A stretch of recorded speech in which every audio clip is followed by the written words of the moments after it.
Take unto yourselves the whole armour of God. That's the panoply.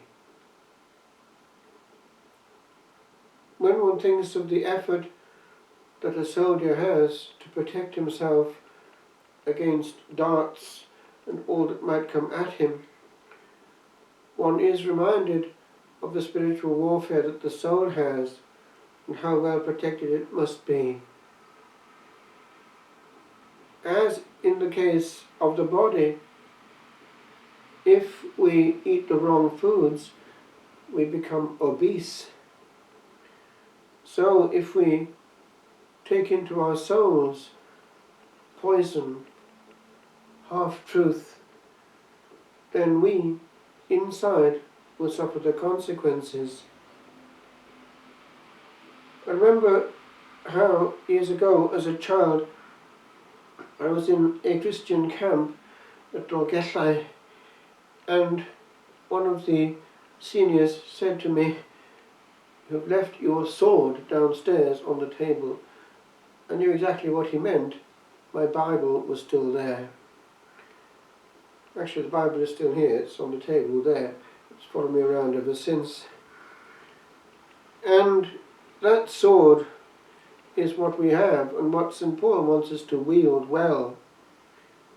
It matters. Et gladium spiritus, quod est verbum Dei. The sword of the Spirit, which is the Word of God. Now, word in Greek is logos, and St. John has a whole theological discourse on the logos. We listen. We don't fabricate our own logos. And if we do, we're doing our own thing, and the blessing will not follow. Many Christians do not know how to handle the word. They are looking in the wrong places. It is important to go to safe sites and safe volumes.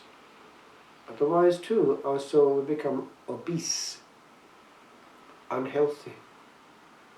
We are what we ingest. That applies both to the right and to the left. We need, however, to have our eyes open and to know all that we can. That St. John, in one of his epistles, talk about having the unction of God and knowing all things. The complete person is not afraid of new truth. It's the incomplete person who becomes nervous and loud-mouthed when under threat from new truth. He will block it out.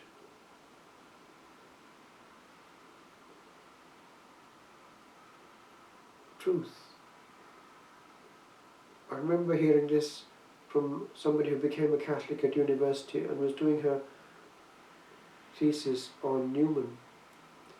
She was talking about the choice between becoming a Catholic or not at university. And she was saying how it is preferable that they become Catholic. And her reasoning was this: one needs truth. Secretly, the mind is niggling. It sort of knows there's a bit missing until it sees the whole picture. It's quite dramatic in the case of Newman, and we can follow it through step by step in his Apologia, which fortunately he wrote.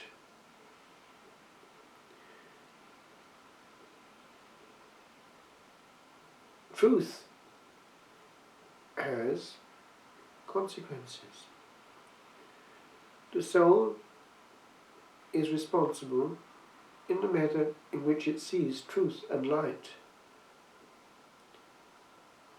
If it is given insufficient light, it will follow that. And so it is that we who have the ministry of emanating in God's name, truth, are very, very, very much in danger. If we give half truth, if we give only a bit of truth, if we hide the whole truth, then we will face the eternal consequences. And that good Indian priest who died in a terrible accident in the 70s, but was shown the other side and came back, was given to understand people in teaching authorities such as bishops who did not teach the truth. He saw some of them in the wrong place, and the reason was that they had not handed on the truth. He also saw priests in the wrong place, in hell. He saw souls in general there, and he understood some of the main sins that got them there. Abortion, euthanasia, homosexuality, unforgiveness, hatefulness. Interesting. There is nothing new under the sun. And if we think we can improve by being innovative ourselves, we too are heading for a big surprise. And so, the Word of God, the Logos, is listened to and not improved upon. Theology is done on one's knees and before an icon of the Alpha and the Omega, before the Blessed Sacrament itself. Silence is the mode of approach.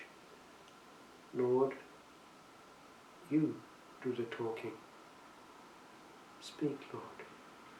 Your servant is listening.